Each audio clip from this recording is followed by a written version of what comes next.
Hey all, so today I wanted to cover what item progression looks like in the MMO that I've been working on called Eldevar Online.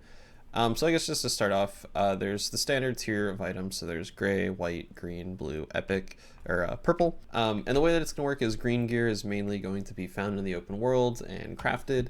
And then the same goes for blue gear. It'll either be found from dungeon bosses or group content, and then also crafted. And then the crafting materials that go into the blue gear are dropped from those elite monsters.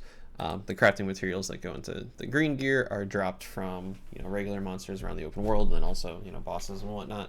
So the other progression path outside of just gear is the upgrade system, and it's honestly very similar to Black Desert Online with none of the downsides. So your gear can't downgrade, it can't get destroyed or anything like that. The only thing you lose out on if it fails is just a little bit of crafting materials and gold, just so it's not free. But the way the upgrade system works is it allows you to keep your gear current while progressing. So you'll get crafting materials. The way that you actually get crafting materials in this game is there's no gathering, or at least there's no, the main way you get resources isn't through gathering. Rather, it's all through PvE. So as you're progressing through the game, you'll just naturally get crafting resources, which then you can use to upgrade your gear. So for example here, if we go and we'll look at the Cured Jerkin here. So here's our Cured Jerkin. It has 5 armor and 2 dexterity. So once we upgrade it once, assuming it doesn't fail, we can come over here now. We can see it has +2 armor. If we upgrade it again, it'll get more stats. And then we have the ability to ascend it, which will take it into the next tier. So if we ascend it here, now we can see it has the permanent +2 armor, +1 dexterity, and then it also gained a +1 vitality. And then we can do the same thing and continue upgrading it.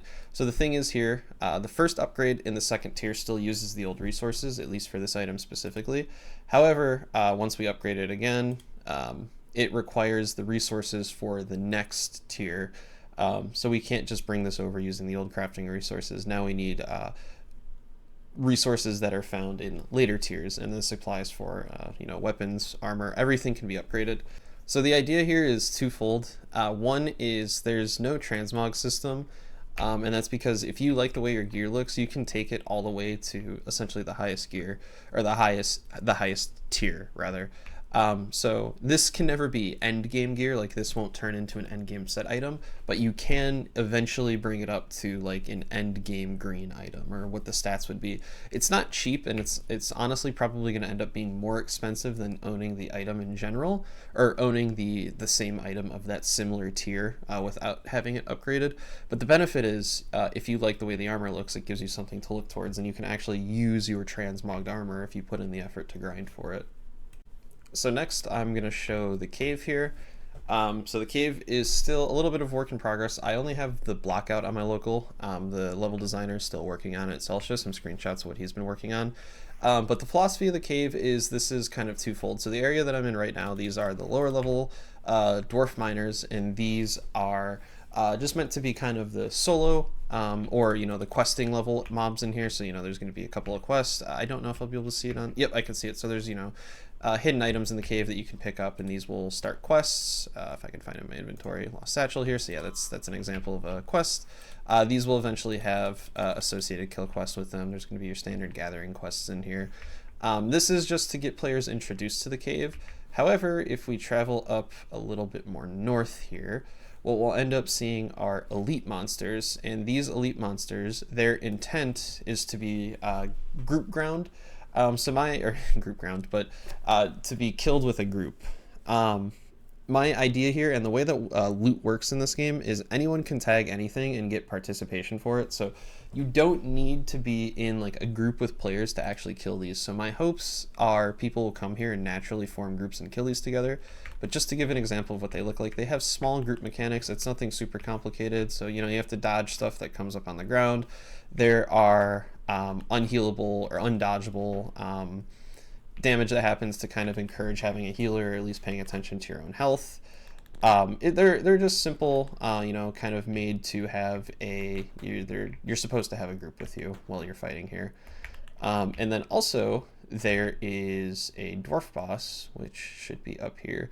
And the boss is just rough. Obviously everything is still kind of getting set up here. But this is just kind of an example of another world boss. The idea is this is like a Zerg fight, so it's kind of an everyman for himself. There's just mechanics that you get dodged. The fight's not actually totally set up yet. And we've been discussing kind of having it be a little bit more of an eldritch theme. So, instead of kind of typical mining mechanics, it might instead actually be more like eldritch or Lovecraftian themed. And that's actually kind of what we're doing here. So when I show the images, I'll kind of show the Lovecraftian theme that we're kind of going for. But yeah, it's very like the idea is the dwarves are mining, they stumbled on something they shouldn't have, and now their goal is to just kind of keep mining away and trying to uncover the ancient power, and you stumbled on it, and they're not super happy about that. And then just to show what the actual level designer has, so this is kind of what we're leaning into here. With the Eldritch design, we're going to have some of these statues and probably base like the actual dwarf fight around these statues, kind of have them control them or have them actually be like part of the fight to make it a little more interesting. This is going to be the boss room, so there's kind of like Eldritch sigils here, and these are animated as well. So probably use those in the fight. And then actually, if I can find it here, that's more of the symbols. There's furnaces, so that's a couple of them. He went ahead and redid the stone walls as well. I believe this video has it.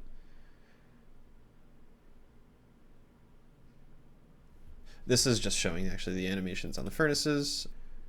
Here you go. Yeah, so he redid the walls, so they look a lot better. It's cleaner, and then also the water is a little different too, which looks good, and it auto tile is cleaner.